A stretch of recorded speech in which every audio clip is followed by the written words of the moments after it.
We give the glory to you, God, one living true God. They prop up statues and stones, tried to build a new God. I don't need an ego as long as I got you, God. Deep breathable shot. Pretty sure I need you in this season like a flu shot.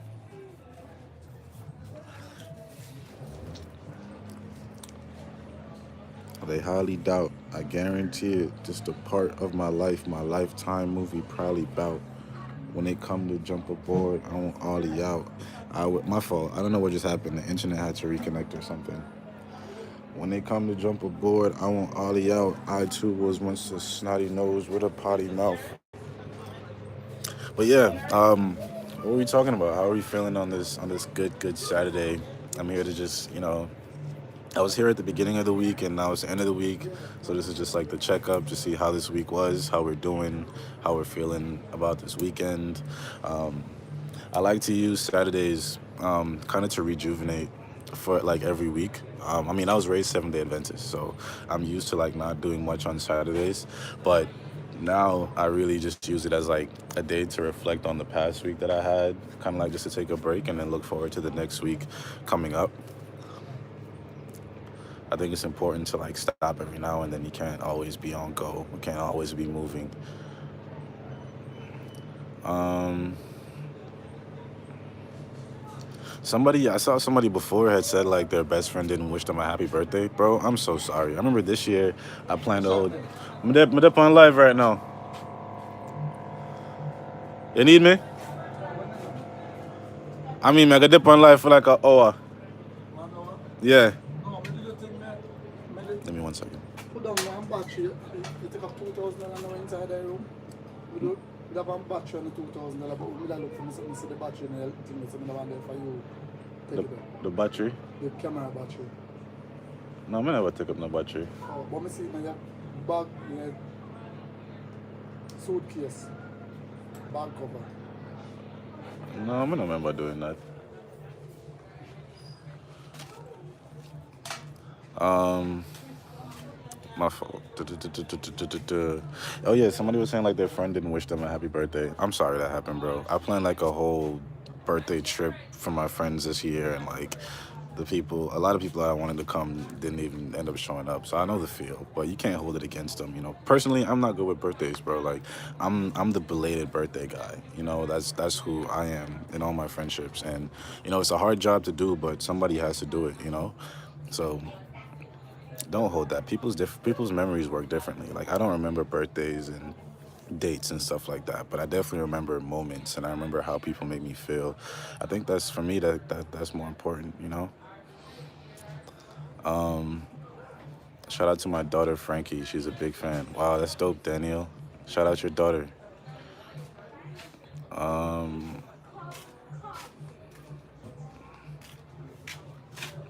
I mind that. May I ask you? I don't think so. I don't know if I'm not like this. I don't think I mind that. I'm up on live right now though, so I can't talk. um,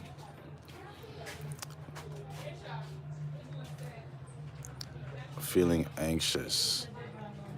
Is it okay to be or feel anxious before entering a new relationship? I mean, I think if you're entering anything that's new, anxiety is bound to come. It's always bound to come. I don't think you should let anxiety control your decision to do anything. Like I was anxious about getting on live. Like I was super hyped for like 10 seconds, and I was like, yeah, bro, I'm gonna get on live. I'm gonna talk to people. And as soon as I got on live, I just felt like this anxiousness come over me, where I was just like, But you can't live in fear. You can't live and let your anxiety control all of your actions. Sometimes I always say like it's always better to make a decision than to let anxiety keep you stagnant. Because when you make a decision, there's really only two different ways it can go. Either you make a decision and you realize it was the wrong decision, and then you learn from that, and then you know for future reference how to make a better decision, or you make the right decision and you're glad you did. But either way, it kind of works out for the best. I don't think there's a lot of wrong answers when it comes to life when you have a when you have an inclination towards learning. If you can always learn from something, then it's very hard to make a bad or wrong decision. What's the number one thing I value in people? Um, Authenticity, I would say. Understanding. I enjoy when somebody can come into my space and benefit my space in some way, or even if they don't benefit my space, if we can just exist together in a space and I don't have to feel uncomfortable or I don't have to feel like anything is being forced, I enjoy that a lot. I enjoy silence. Like, I think the best people are in the world are the people who you can sit in a room with and be completely silent and not feel the need to fill that space or force something to fill that space. And that's kind of like a test for like my friends, people I really consider friends. If I can't sit in a room with you silently, without it being awkward or weird, then we're probably not that cool.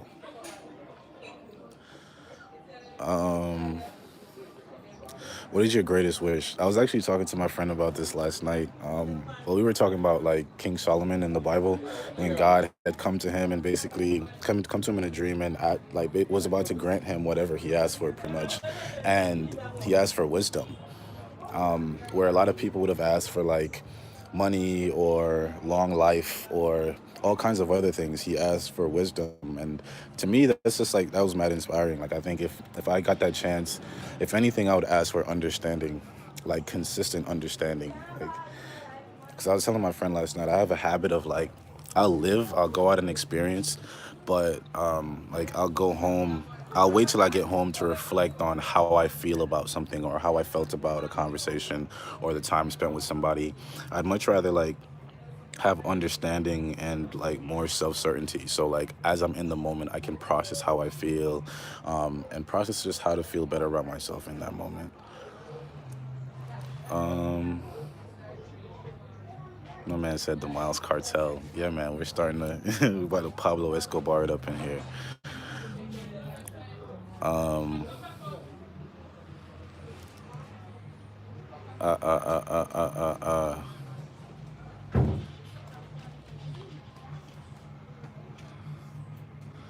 Um, how's life been?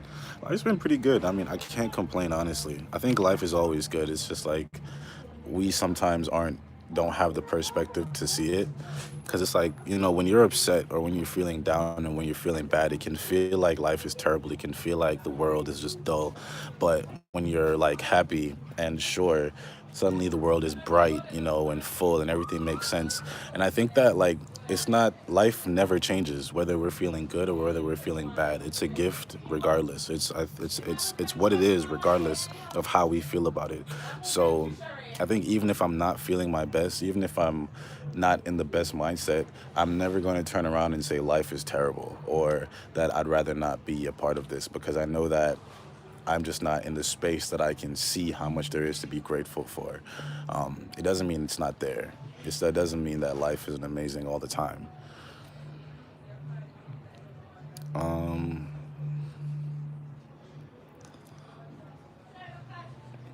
Do you believe in law of attraction? I don't really know a lot about law of attraction, but from what I do understand is it's like speaking things into existence and stuff like that, right? Um, in regards to that, I definitely think there's power in the words that we say and the way that we think. And I see that on a day-to-day basis, just in how you talk to people, how you talk to yourself, how you speak about life. Um, so I definitely think like I've personally in my own life been trying to be more mindful about like the way I speak and the things I say, and the perspectives I carry. Like I don't, I try to uphold a more grateful perspective. Like I feel like if you're complaining about life all the time, then life is gonna be terrible because all you have to do, all you're doing is complaining about it. Like sometimes I think about like God, for instance. I think about if God is looking down on all of these people, right? Say he's looking down at two people. One person is somebody who always tries their best to maintain a grateful perspective, even when times are hard. They're always looking for basically the best in the situation. They're always trying to like look for better, look for light. Whereas the person on the other hand is always complaining. There's always something wrong. There's always something that could be better. There's always something that needs to be changed. And even when things start to go right, it's like they just automatically expect something to go wrong because that's all they think about constantly. I think that God would be more inclined to help the person who has a more gratuitous perspective to help the person who he knows will be able to appreciate the blessing that's put down, rather than helping the person who he knows as soon as you get blessed, all you're going to look for is how this could go wrong or how this could turn left. So I definitely think that, like, if we can adopt a better perspective, if we can be more, if we can just have a more positive mindset towards things, whether they're going good or whether they're going terrible, like if we can always be seeking some kind of light, then yeah, I think that attracts like better energies towards you. It attracts better opportunities towards you because you're speaking that into existence. When is More Heart Jamaica coming out? So we went to St. Thomas the other day and did some work with a school up there. We're basically adopting this school, and we brought the kids school supplies for this trip and spent some time with them. Just learned a lot about like what was going on up there. And I got to edit the video still, but I'm pretty excited for that because next year, for instance, we're gonna go back there and like work on a computer lab for them. Like, it's gonna be really tight. What do you think you should improve on? Me, I think I need to work on consistency. I need to work on consistently trying to be a better version of myself. I need to learn, I need to work on confidence a lot. Yeah.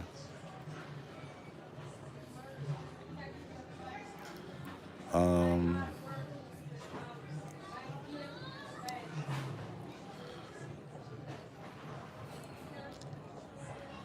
can we make a movie if I'm near you one day? I'd be down to make a movie one day.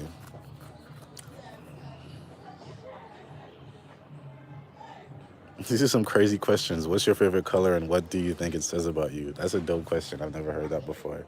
My favorite color right now, wow, I don't even know if I have a favorite color right now. I know when I was growing up, my favorite color was green.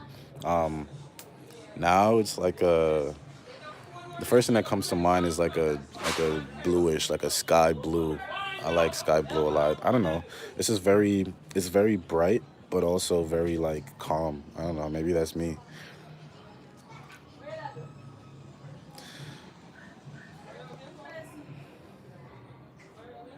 Can you let people into this live? It like this is why I like Instagram more because you can let people on and like talk to people in real time. Ah, shit. You can talk to people in real time. I just stepped on a piece of glass. Um, what do you need? What do you think society needs to work on?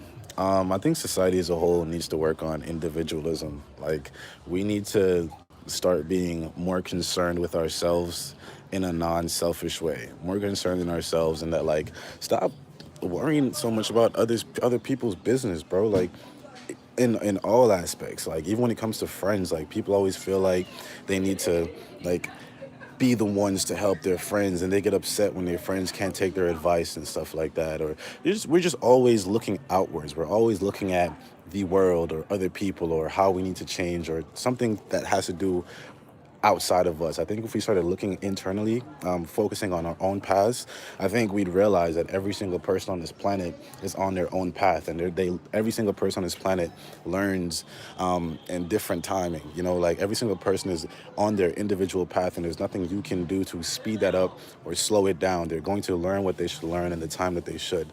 They're going to do what they should do in the time that they should. I think that we tend to we love to step out of our own lives and into the lives of other people for some reason.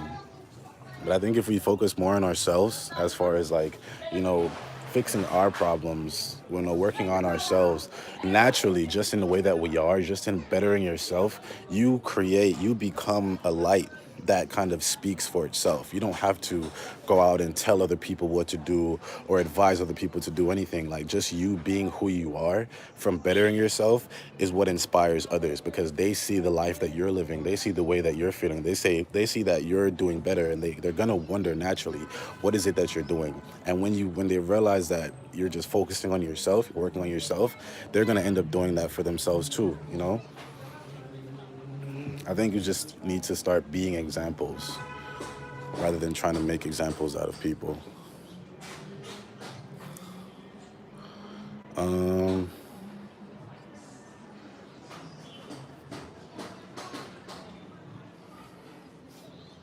so like, you're human as fuck. We're all human as fuck. We're all out here, bro. We're just out here. you know, humanity. Where does your philosophy come from? I don't know. I think it's just how I view the world and understand it and process it.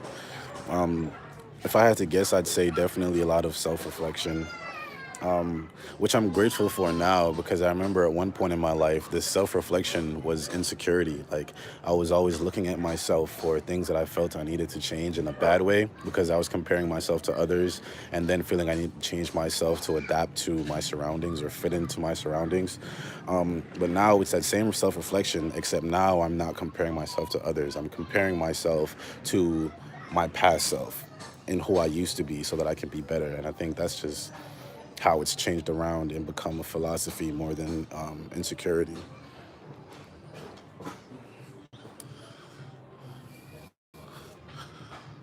Um,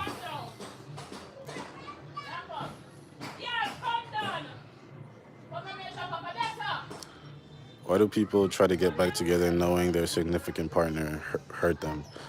Um,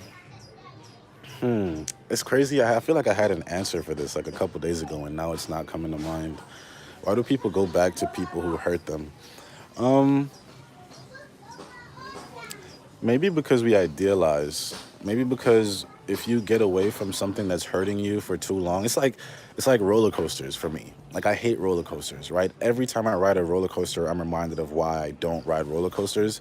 But every time I stop riding a roller coaster, like every time I get off a roller coaster and I'm saying I'm never gonna do this again, and I end up going about life and I completely forget. My mind gets filled up with other things and focus on other things.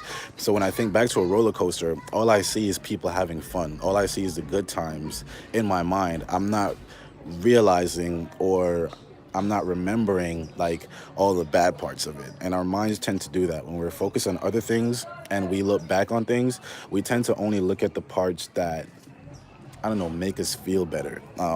So like that's why the in one piece I wrote, I was like, nostalgia is a liar and how it montages our best memories while omitting our truths, because we always fabricate an idea in our minds of how things used to be. Even when we're looking back at our childhood, for instance, we look back at our childhood and we're like, man, those were such good times. I was so free and I was a kid and da da da da. You don't remember how boring it was being a kid a lot of the times when you wanted to be an adult and you were tired of being tired. You were tired of being a kid, like. So I think we just idealize when we reminisce, and that's why it's important to like always have a reality check with yourself and be able to acknowledge that.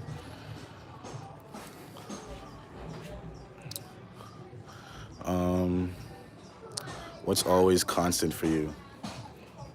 In what regard? I don't know. The only thing that comes to mind is God. I think God is just a constant. Like, he's just there all the time, high or low. Faith for me is constant, because there's a lot of times when I don't, when I just don't, when I just feel lost in my own mind, I feel lost in myself, when I can't really see things getting brighter, when things are very bleak. Um, but one thing that keeps me constant is just faith. It's just knowing that even if I can't see light right now, I know that my life is a story that's being written on. So whether or not I can see where it's going, I know that it's going somewhere. I have faith that it's going somewhere.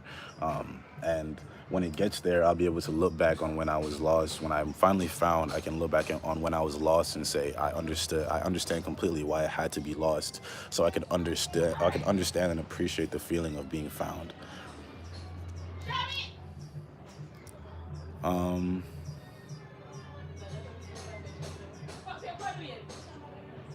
I don't know my Myers-Briggs personality type. I'm sorry. I get that question every time I get on here, and I never, I never go and do it. Not that it matters, but how old are you? I'm 22. I'm 22 years old. I turned 22 in August. Um, who do you model in making your content? What do you mean? Like, who do I like look up to, or who inspires my content? Um, what's crazy is like I think if anything else, my content is inspired by music. Like, I listen to music and certain songs, like I have a playlist on Spotify because this is how it feels to be alive. And, just certain songs put me in just like a certain mindset. Like it gives me a calmness. It puts me in a mind state where I can really reflect on things and how I'm feeling in my life. And once I'm in that mind state, that's when I think I write my best because that's when I can kind of put my thoughts into words the best.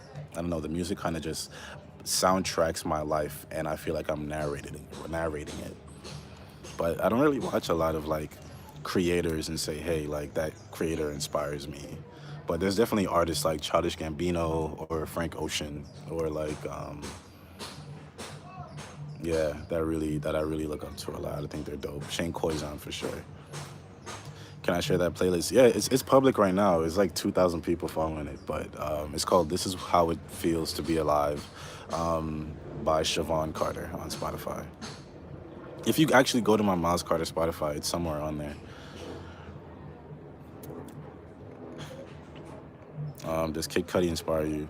I used to listen to Kid Cudi heavy, yo. And bro, pause real quick. I realized recently that a lot of people who are Kid Cudi fans have missed out on one of the best Kid Cudi songs ever. After you get off this live, look up "Teleport to Me" by Kid Cudi, right? It's a song he dropped, but he didn't drop it under his name. He dropped it under his band's name, like Wizard. Bro, and when I tell you that song will change your life if you haven't heard it. If you haven't heard it, I'm jealous of you because that's a song I would love to hear for the first time again. And then when you're done, go listen to the song that it sampled. It's "Under Your Spell" by Desire. That's another great song, yo. Like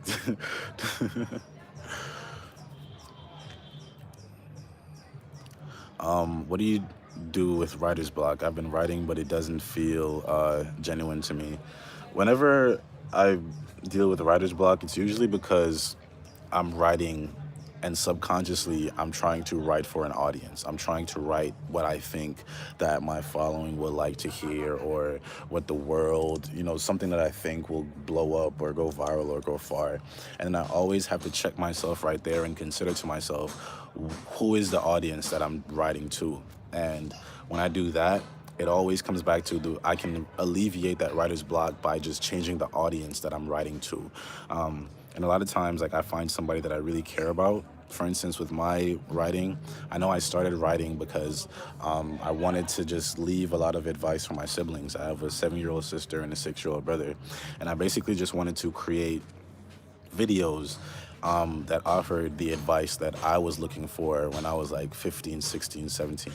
So all of these videos are videos that I hope that when my brother and sister get to that age, like in high school, and they're trying to figure a lot of stuff out, that they have some kind of guide. And every time I put that back into my mind, that is my audience. It's not YouTube, it's not the world, it's not even myself. It's really my kid brother and sister. Writing to them is just so easy for me.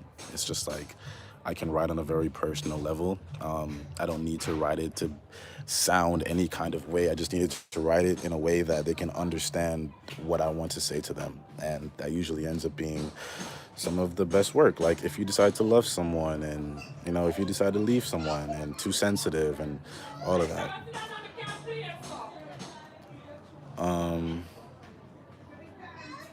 What made you start this? Well, yeah, I just explained that. My brother and my sister, pretty much. Well, initially, I was at a point in my life where I felt like I wasn't being genuine, because I used to shoot like party recaps and music videos and stuff, and I just felt like, I just wasn't going in a very honest route. I wasn't doing anything that made me feel like I was contributing honesty to the world, and I felt like I had so much going on in my life. Like my best friend had passed, and I was dealing with a lot of anxiety and depression, and like my car had broken down, so I was stuck at home all day with nothing to do for like weeks, just like lost in depression. And I got just so tired of being stuck in my mind all the time, and I felt like there wasn't anybody I could talk to because I couldn't leave the house. Everybody lived far from me. And all my equipment was stolen, actually. I only had a camera left, pretty much.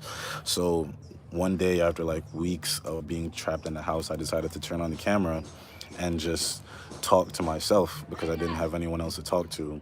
And if you go back to the first video on my channel, you'll see like that's the first video I made when I was just looking for somebody who would understand, somebody to talk to, but I couldn't find anyone in real life, so I figured I'll find somebody online. And then the second video I wrote was like to my next girlfriend, and it just went viral.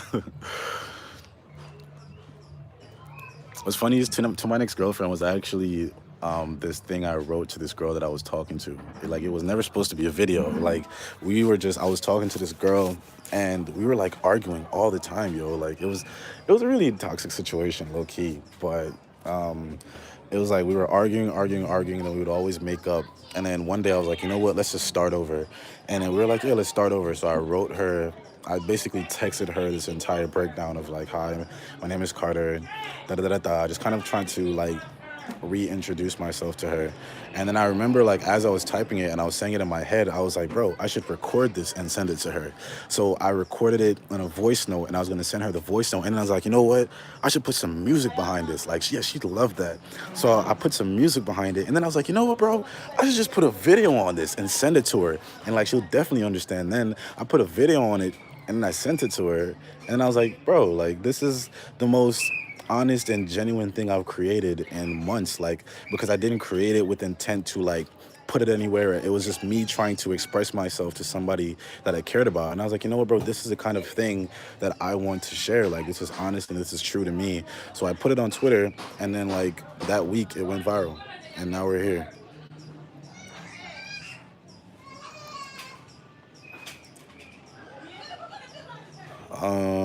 Am I in Jamaica? I am. I always want to change myself to please my crush. Is that bad? That's not a good thing. You should never want to change yourself to please anyone. You should never be molding yourself to suit anyone. Because you got to understand, like, people's feelings, like, even your own are fickle, and we're constantly growing. Like, you don't like all the same things you liked a year ago or 2 years ago or 5 years ago.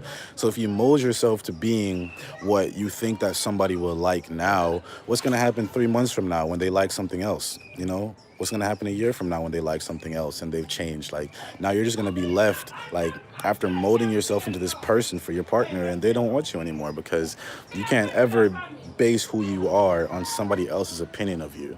And I definitely get it. Like, I understand, because I remember like that when I tell you, like, my ex was like a Frank Ocean fanatic, and she's the only reason I started listening to Frank Ocean. Like, and that worked out for the best because he's a great artist. But I remember I was just trying to mold myself to be her perfect guy. I was like, oh, you listen to this music?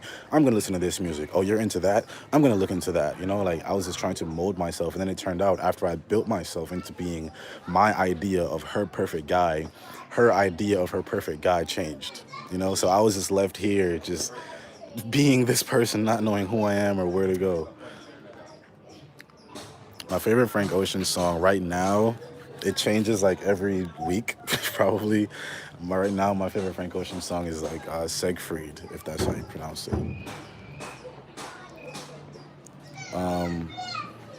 Would you ever make a rap or R&B album?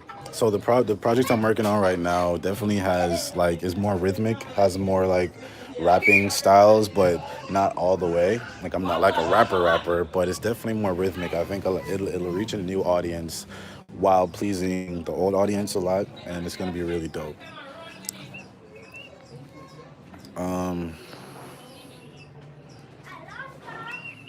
What do you think of artists today who make depressing songs for young people to listen to? Honestly, I don't even put full blame on them. Like, I look at a kid like Juice WRLD, you know? I think it has a lot more to do with our culture and the people who are in control, like the labels, because how do you hear a kid making a project about being depressed and struggling with substance abuse, and then you go and put $1 million into his hand, making all these drugs accessible, like skyrocketing him into a culture of people who are already doing this, who endorse this. Like, you're kind of just setting people up to die pretty much, you know? And then when we endorse these, not to say that that people shouldn't get a chance to follow their dreams, but there should be some sort of like standard of like, you know, if we're going to give somebody a multi-million dollar deal, like we need to know that what you're creating is actually benefiting the world, benefiting society, benefiting the kids. So yeah, man, I think I don't even blame the artist so much. Although there is accountability to be had, but I really blame the labels and the culture and the people who just care about money and don't care about like people's lives and how the music that's being created is affecting people. Like, because you put a kid who's depressed, feel me? You put a kid who's depressed and give him $1 million and tell him to make 3 albums, and he's struggling with drug abuse, and that's all he knows. He's just gonna make music about that. And then now, a million kids who are struggling with depression, who listen to this guy, are gonna feel like, oh well, if he uses drugs, you know, of course, in my mind, I know it's bad, but if that's how he copes, and I'm looking for a way to cope, and this is someone I look up to, then I'm gonna kind of follow what they do, you know? If even just to like resonate with the music that's being made, if even just to relate, like, it's terrible, man.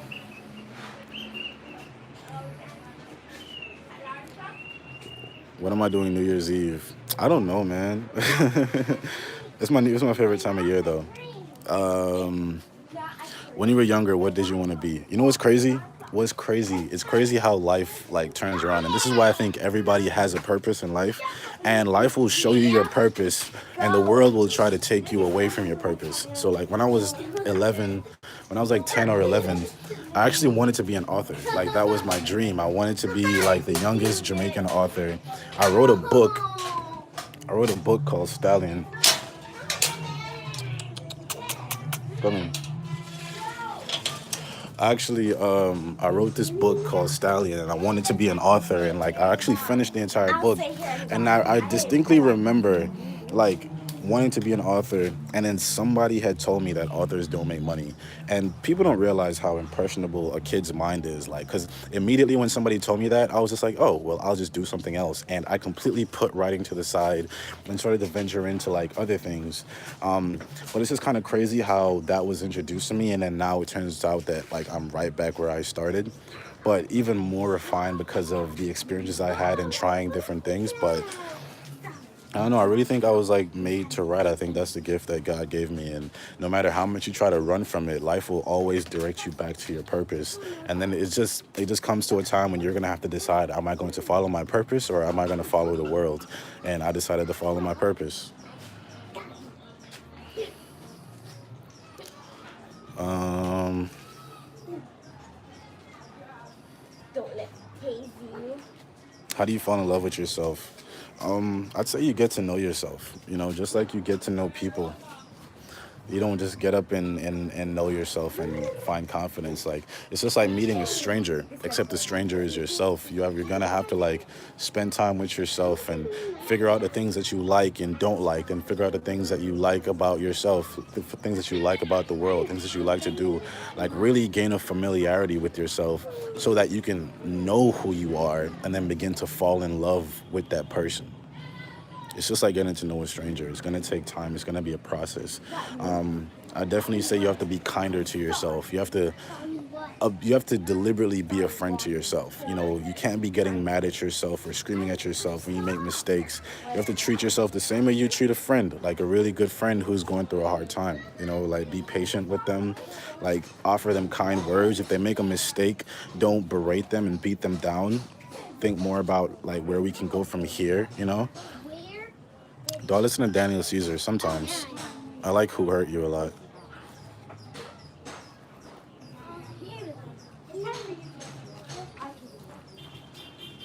Um, are you sad Corbin didn't get in the UK? I don't even know who Corbin is. The only Corbin I know is Corbin Blue from High School Musical. Guys, go around this. Go around this.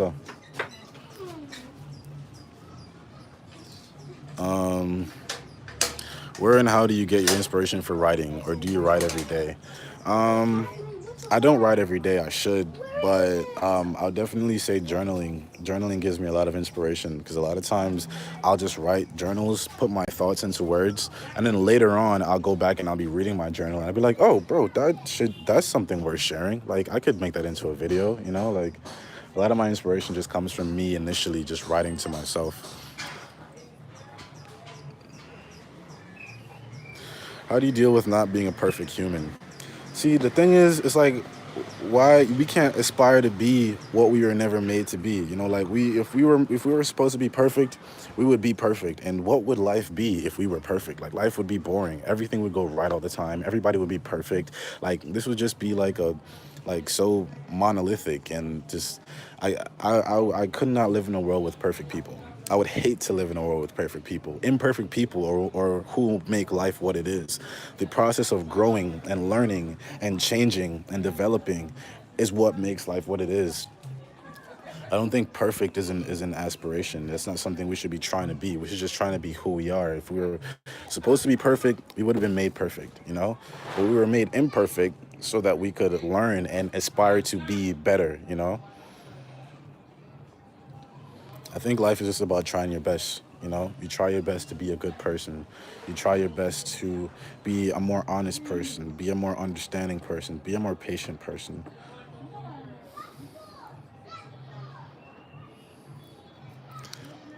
Anything you feel like you aren't prepared for as a young adult?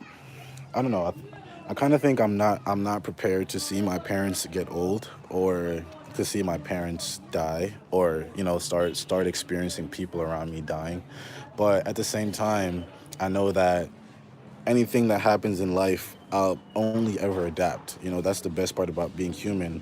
That's in our DNA. Like we always adapt. We always figure out a way to adapt to a new situation or a new reality. So it's fearful for me because it hasn't happened yet. But I know that once it does happen, all I'm going to do is adapt from there. And it might be a process, but I know that I'm going to get better. So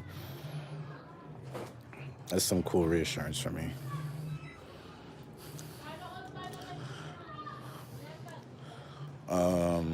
How has Jamaica changed since you were younger? I think, and I don't think it's just Jamaica. I think it's really the world. I think people don't have as much love anymore. And people aren't as trusting. People aren't as kind. People are getting a lot darker. And I hate to see it. I hate to see the route that humanity is taking.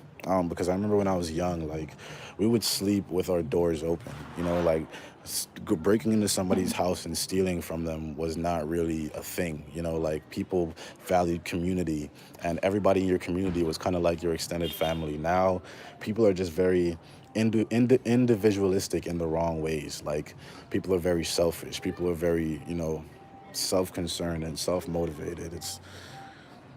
There's like a balance to be found between being an individual and also having a love for community.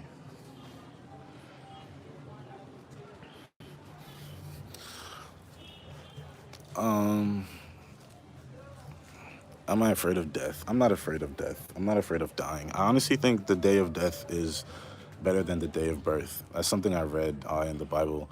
But yeah, I'm not afraid of death at all. I don't think that it's a scary thing that we've made it out to be.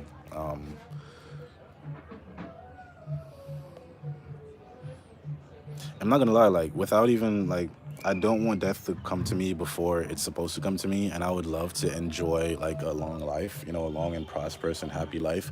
But I'm also like kind of, for lack of better term, excited. Like I can't wait to meet death and kind of see God for myself and know the truths of life for myself.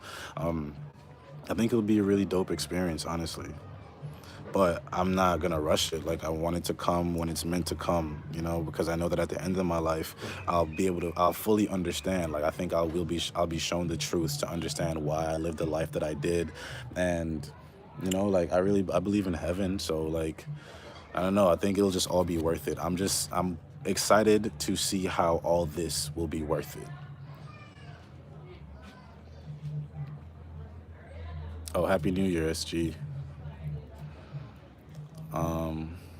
Should we wait for someone who's in a relationship? No, absolutely not, would be my advice. Only because after you get out of a relationship, you don't want to just jump into another relationship without like taking that time to, first of all, readjust yourself to a reality outside of this person that you've been so heavily involved with. Like, I don't think it's good to jump from relationship to relationship. So it's definitely not good to wait for somebody to get out of a relationship so they can jump into one with you, because you're not providing that person the space that, or that person is not going to provide themselves the space that they'll need to reflect and to refine themselves and consider what they learned from that past relationship, to understand what they need to look forward to in their future relationships. Like, there's a process that needs to happen after every relationship, I believe, of just self-reflection and self-realization and readjustment.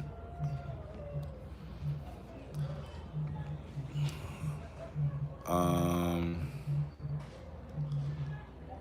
do you believe in a God whose religious book has a certain outdated scripture, such as what it says about homosexuality or women?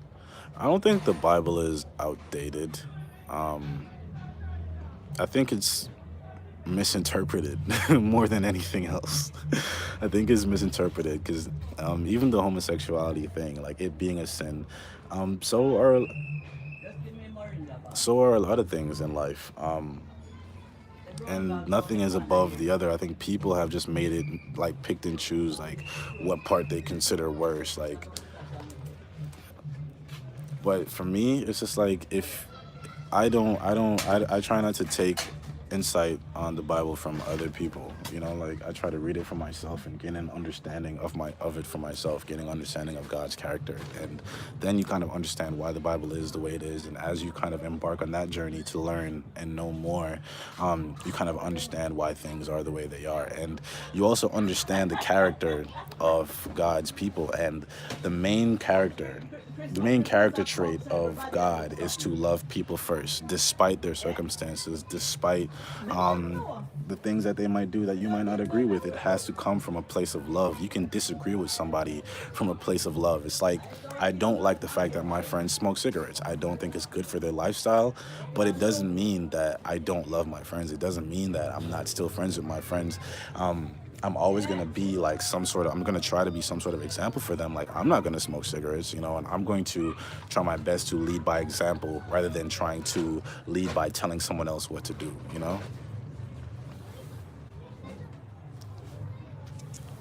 My favorite story in the Bible? I have a lot, honestly, but I don't know, I've been reading a lot on Solomon and David, and I like Solomon's story a lot. He was like the wisest king in the world.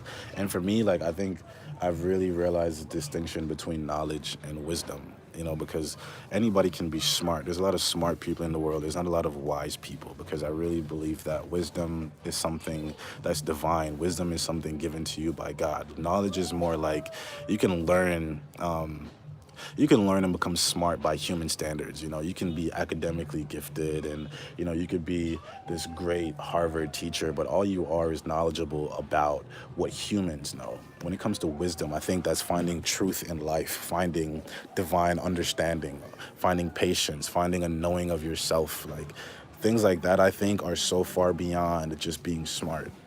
So that's what I persevere for, and that's why I really respect Solomon, because he pursued wisdom more than anything else in his life, and that's kind of like the vibe that I'm on.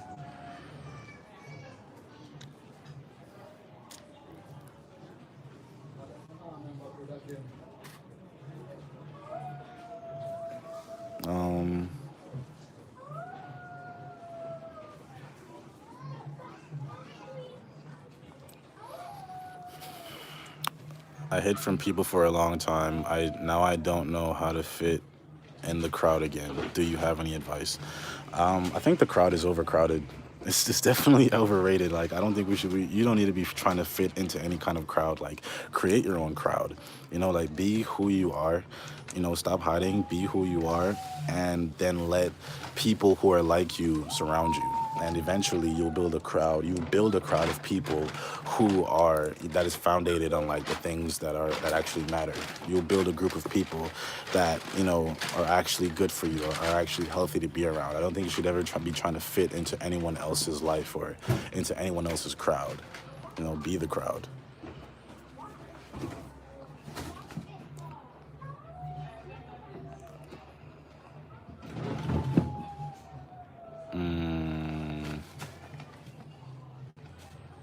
somebody said something about like they're afraid to read the Bible because religion is something you associate with hurting, which is fair. I think religion has caused a lot of pain. Like, but the thing is that like it's like a friend, you know, like you can't let what everybody else says about somebody define how you view them. Like you have to go and talk to that person for yourself and find the truth for yourself, because what you find a lot is that people are just misunderstood. So when it comes to the Bible, you can't let religion define God for you. That's what I believe. Because religion is man. Any religion is just a group of people with similar beliefs who came together. You know, like the KKK are a group of people with similar beliefs who came together on the premise of terrible beliefs. So it's the same thing, like even with going to church. Like you can't just pop up in the church and think these are going to be my people. You got to find your community, people who are like you or people who can understand you. So yeah, I'd say like it's okay to have associated religion with hurting. It's definitely caused a lot of pain, but the thing is, religion is man. Religion is us. Religion is what we have created. That can't define a grand divinity that's been here before us and will continue to be here after us. Mm,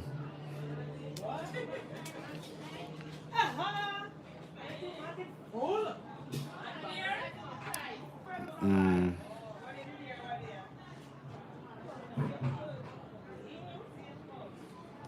Let me scroll up. I think I missed some questions.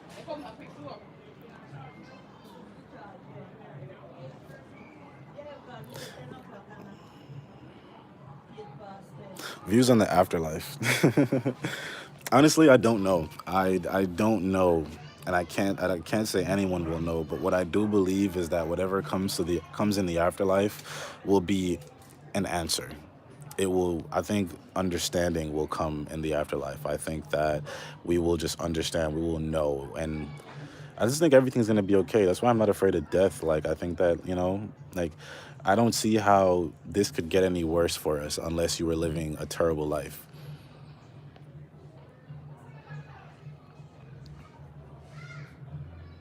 Mm. What are your thoughts on greed? I think it is what's the word I'm looking for? One of the worst things to happen to humanity. I think ego was the first terrible thing to happen to humanity, and then everything else is kind of like is a byproduct of that. Like greed and selfishness and hate are just byproducts of ego. Just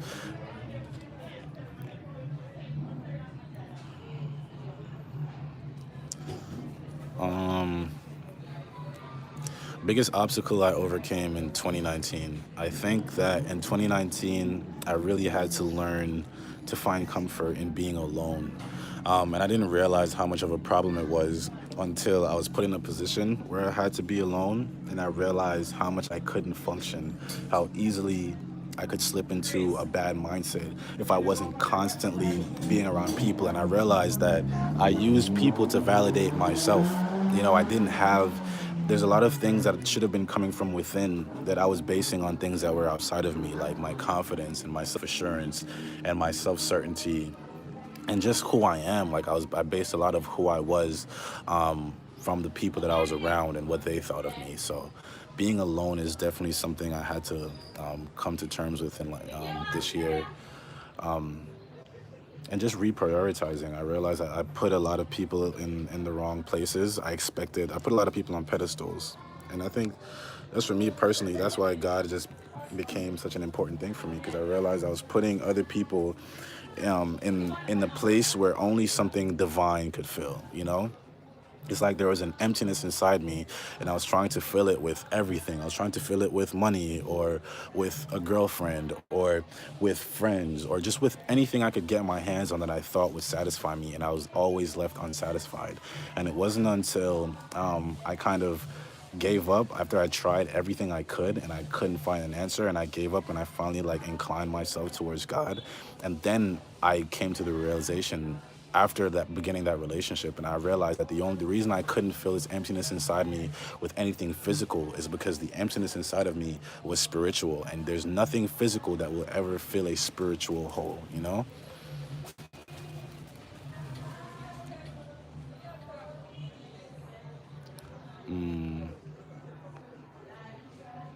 Afterlife is our cells go back into our spine where it started, our to our first brain, and you're just there with your consciousness. How do you know? How do you know? Have you been there? Did God tell you that personally? Like, how do you know? Niggas be saying shit with such assurance. Oh yeah, this is what happens. I've been there. I saw it, and I came back to let you know. Nah, I read a lot of old books. See, that's the thing though. That's why I say there's a difference between knowledge and wisdom. Like you can read all the books in the world and still know nothing at all. Like you can have a head just full of information with no actual direction or wisdom. Not to say that's you, but like there's an important distinction between wisdom and knowledge, and a lot of people don't even know the difference.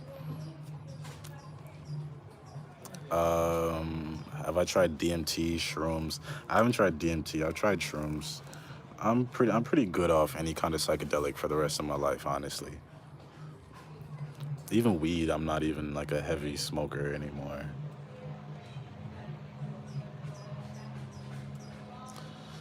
Do you think the world makes men view most women as sex toys because teen males my age only care about what's on the outside and not what's on the inside, and it makes me feel different, like I'm an alien? Listen, man, humanity is not at its best right now. You know, we're not at our best. We're focused on all the wrong things.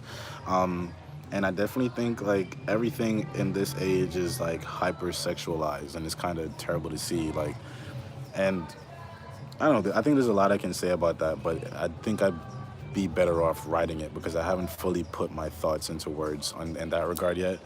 But in regards to sex, like I think it's a very major thing that we don't look at closely enough, you know?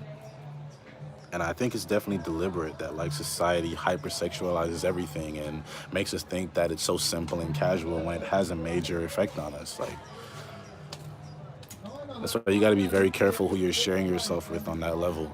You got to be careful who you're joining yourself with on that level. You got to be careful about like that's why spirituality is so important to me. I think like there's a whole other aspect to everything, and when you kind of like start acknowledging that, you kind of start to realize why things go the way they go. Like I remember when I was having a lot of casual sex, but I would always find myself depressed. I would always find myself sad, like for no reason. Like even when I wasn't, there was nothing for me to feel bad about. Like I would always find myself somehow getting into a dark place. And after a while, I kind of realized like it was the people I was engaging myself with, even on a friendly level, but especially on like a sexual and intimate level. It's the things that I was allowing, the energies I was allowing around me, inside of me. Like it's crazy. So far. All right. Psychedelics are a good catalyst to creativity, though. I mean, yeah, but I mean, at the same time, it's like what you got to understand is like when it comes to drugs, like and especially psychedelics, like psychedelics are an enzyme. I think that's yeah, no, it's a catalyst, like you said, and a catalyst is something that sparks a reaction, meaning that whatever it is that you feel while you're on a drug was already in your mind. You were already capable of getting into that mind state or getting into that space. All you did was use something to kind of trigger it. So it's like you can't give so much power to drugs and think that they are what make you think in the way you do, because all of that power is already inside of you, you know? And that's personally, I think that's just why I had to stop using it, because I would attribute so much of what I could do on my own to drugs, to where I felt like I had to depend on it to be creative, or depend on it to be myself, or I had to depend on drinking to feel confidence. Oh my gosh, wow, I killed a lizard, bro. I just threw a stone and I didn't know it was gonna hit, and it hit, and gosh, I feel terrible. I feel terrible now. What are your thoughts on marital sex? I mean, I'm not a perfect man. I can't say I'm gonna wait until marriage to have sex, but right now I'm definitely abstinent because I realize there is a power and an importance when it comes to that, and you can't just be sharing yourself with anybody. Like, I think we just need to be more careful. Like, we need to know our partners, know who we're getting involved with, because even if people look good on the surface level, on a physical level, you also have to consider their spirit and the things that they're carrying on a spiritual level, and the things that they might, like, translate to you on that level. It might be early morning though. I believe like about 5 o'clock in the morning. Yes and no. Psychedelics are keys to doors within your mind. You can break down the doors over a long period of time, or you can just use the keys. I think psychedelics are more like jimmies, you know, like you can break into your mind. Like it's like breaking into a house as opposed to like going out and finding the key for yourself and then opening the door. And, you know, I'd much rather go find the key and open the door than kick the door down and then be exposed to a lot of what I didn't need to be exposed to yet. But I mean, everybody has a different experience.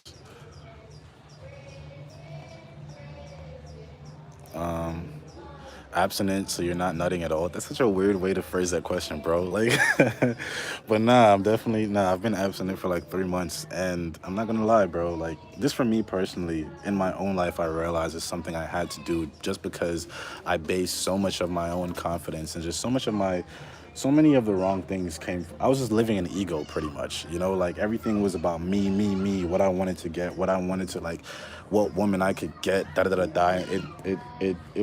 affected my life in so many different aspects. So abstinence was just one way for me to kind of begin to dismiss my ego. And I've really realized, like, as a man in this society, like you're kind of conditioned to be a realize in my own life after not having sex for so long, it's gradually become less and less of a focus for me. So now, like, I realize I have such deeper, more intimate relationships with people, especially women, because it isn't in any part of my objective to ever have sex with them, you know? So I can actually get to know a woman as a person. I realize that my perspective on women as a whole have changed. Like once I stopped having sex, once I stopped looking at them, even inadvertently in a sexual way. It's one of those things where you don't realize you're doing it until you stop doing it, and then you realize how terrible you've been being just unknowingly. I don't know if you will see my comment. Weirdo XX. I saw your comment, bro.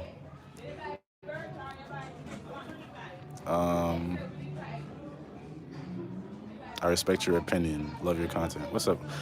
That's much respect, Aaron. I love people who can we can have a conversation about something that we might have differing opinions on, and it always ends up well. I have a controlling boyfriend of 9 months, and this is a person I really see myself with. What? Like, bro, I have a video. I can't remember what it's called, but it's on my YouTube channel. It's one of my question and answers. Please go watch that video because I fear that you might be in the very situation that I described, where sometimes you get in relationships and you can't get out of a toxic relationship because you've spent so much time in that relationship that you've defined yourself. You don't know who you are outside of who you are in relationship with this person. You can't really visualize a future without this person. And it might sound romantic, but that's not a space you want to be in. Like, you know, you were put on earth as an individual. You were put here on your own. You were given your own path. So if you get to a point where you can't see your life path and where it can go without another person, then I think that's not a good space to be in. Like, that's where the individuality comes in. To be in a healthy relationship, the healthiest relationship is composed of two people who are good on their own, and they are now deciding to love each other. It's not out of necessity. It's not because you need this person to feel loved or you need this person to know yourself. It's, I know myself, you know yourself. You'd be completely okay without me, but you're choosing to love me, you know? Love is so much better when it's a choice rather than a necessity.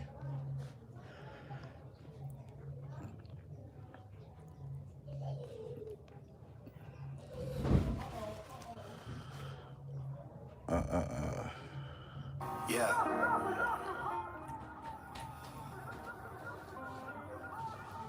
So do you believe in soulmates? Do you believe in soulmates and animals? I don't know what's going on in the animal kingdom, bro. I'm gonna keep it real with you. I have no idea what's happening over there with them. I just know animals are great. They're dope. I don't know what's going on in their minds, though. I don't know their love lives. I got picked for Harvard at 16 and he doesn't want me to go because too many guys, he says. First of all, you're a genius and congrats. Secondly, this is how, bro, like, please, I urge you to watch my video on knowing yourself in toxic relationships, because this is one of those instances where I think God is just offering you or showing you how far your life could go. And you don't want to pass up. You don't want to pass up on your destiny. You don't want to pass up on your potential because you're too busy fitting yourself into somebody else's idea of who you should be. Like, that's why I said you have to understand in your individual path. I've been known to make a drink for the party. Yeah.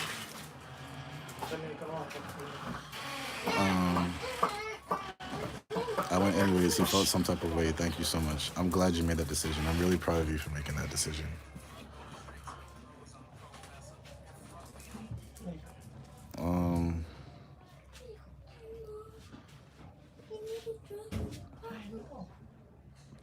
I'm gonna get off live and then I'm gonna be back. I've been here for an hour, so I'm gonna be back in like 20 or 30 minutes. I'm not feeling my greatest. I'm gonna go sort this out and then I'll be back. Cool?